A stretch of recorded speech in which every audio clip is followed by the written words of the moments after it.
For over a decade, the United Nations has been diligently crafting a direct challenge to our Second Amendment rights, the Small Arms Treaty. This year, however, I had the opportunity to represent the voice of American gun owners directly to the United Nations at their headquarters in Geneva, Switzerland. Now today, I'm here to share with you the full scope of their attack on our freedoms, as well as my unfiltered response. And believe me, you won't want to miss this. Now, before I tell you everything, I'll give you a quick refresher on the origin of this treaty, as well as how it's implemented today. In 2013, during the Obama administration, it passed a vote in the United Nations with huge margins. Even though the U.S. was a signer on this resolution, it still needed to be ratified by our Senate, which the ratification process was luckily halted in 2019. But it's not over for this treaty yet. With a looming election, a future president could easily reestablish support and force it through the Senate. And because of that, we're not taking any chances. There was only one issue. This was my first time attending a UN meeting in person. So I reached out to a friend of mine from Europe, and yes, there are still some conservatives in Europe, to help me navigate the bureaucracy of the United Nations. Hello, I'm Ruben Navarro, and I'm the UN Liaison for NAGR. You may be asking yourself, what is Spaniards doing in this video? I've been defending values and principles that are close to my heart. I've been defending freedom of religion, freedom of speech, and at some point I got introduced to Dudley Brown. Now, I had the chance to deliver not one, but two speeches. My first served as an introduction, setting the stage. In the second, I seized the moment to confront the issues head-on. What the president of NAGR said inside the room shocked a lot of people, because they think that the governments are there to protect them, and unfortunately, it's not always the case. Ruben hit the nail on the head, and when we split it off to attend the unrecorded side meetings, it was the same regurgitated rhetoric that we've heard here in the States a million times. But one thing was immediately apparent. What we've been saying about the Arms Trade Treaty for years was outright confirmed. The discussion here wasn't about warships. This was all about small arms. Small arms. Small arms. Small arms. Small arms and small arms and light weapons. The control, the regulation, the tracking, complete and utter control of small arms and light weapons. You're perfectly right. It's clear that they were not talking about tanks, artillery. Even the African representative said that small arms and light weapons are those creating more trouble in the region, and that's why basically they want to control them. But what struck me, Ruben, was that I talked to the U.S. representative today, and just to introduce myself, he was adamant that it didn't apply within U.S. soil, although every other single signatory country, we're talking about inside of a country's borders and it applying to the citizens of inside those borders, not just trade in between countries. No matter how much I wanted to skip to the punch and give them a piece of my mind, I had to introduce myself first. Mr. President, state parties, my name is Dudley Brown, and I'm the president of the National Association for Gun Rights. Respectfully, while many here call for the universalization of the ATT, we have the opposite approach. Though my organization has been told many times that the ATT would not apply to intranational arms policy, that seems to be a talking point to salve U.S. concerns, and it hasn't worked. I've already heard myriad strategies here to disarm citizens and to blame the inanimate object, a literal hunk of metal and plastic, for causing the violence. The Arms Trade Treaty is a blatant attempt to create a state monopoly for the tools of defense.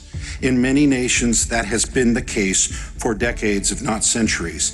And in the U.S., that growing monopoly is new and contrary to the nation's founding.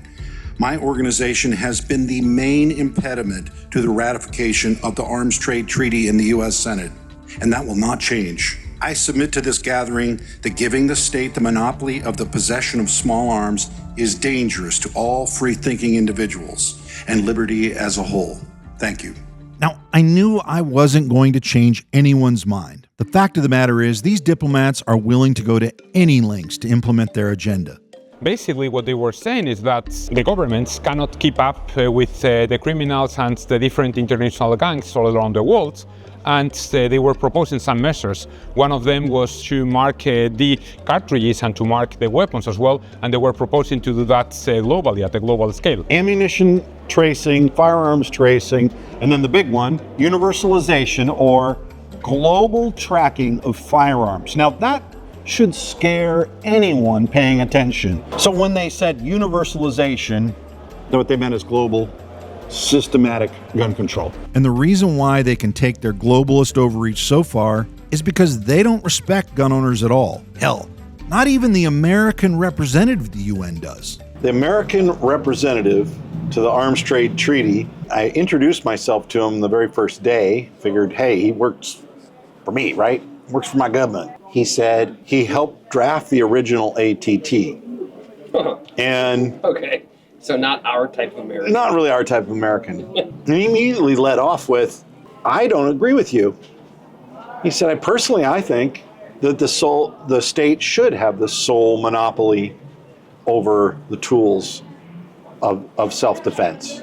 Oh, that's not concerning. No, not concerning at all. Yeah. And then I asked him, I said, what would you tell a woman who is being assaulted?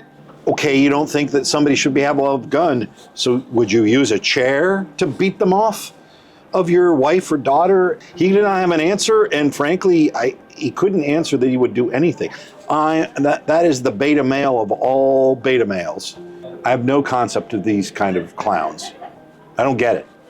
I just don't get it. And I never will. For an entire decade, the Conference of State Parties has continued on without ever hearing the opinion of American gun owners. For once, I would force them to listen, and I didn't plan on sugarcoating it. The National Association for Gun Rights. Thank you, Mr. President. Currently, the U.S. is home to more than 500 million civilian-owned firearms, 10% of which could be defined as assault rifles. How does the UN ATT deal with a nation with not only so many small arms, but whose very foundation and national identity is wrapped around armed defiance? It's an inherent challenge to the state monopoly on small arms.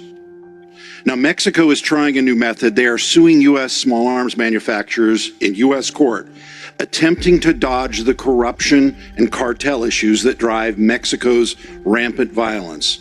This will, of course, fail. North Korea and China have a more traditional approach to citizen disagreement. We all know what that looks like. What Mexico, China, and many others here don't understand is that the world has changed. The internet has made so much of it obsolete. We are in the age of free men with arms, men who have decided that they will have no masters. And those men are circumventing your controls, including anything the UN may implement. The state monopoly on the tools of liberty is now over. Using plans downloaded on the internet, people are printing firearms in their homes and using them as a rudder to chart the course against oppression and giving teeth to their discontent. This is a very good reason that every successful dictator in the 20th century went out of their way to disarm citizens before enforcing the tyranny that would get them shot. But those days are over. You laugh. But it's true. I am not concerned with the praise or good opinions of dollar store dictators or bureaucrats. I'm only really now speaking to the people of the world, not just the CSP. The simple fact is that your government cannot keep you safe. It is neither their desire nor their objective. They seek only your obedience and subservience. They do not disarm you to keep you safe from yourself. They disarm you because they fear how you will react when they step out of line. They are either in bed with the criminals who oppress you or are the very criminals that dole out the oppression. Good men of the world, if you have arms, don't give them up, no matter what people here might say.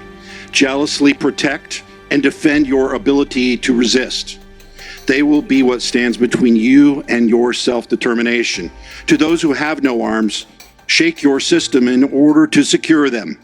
Your arms can be the torch to light the path toward a better world, toward a future of your own making. Thank you.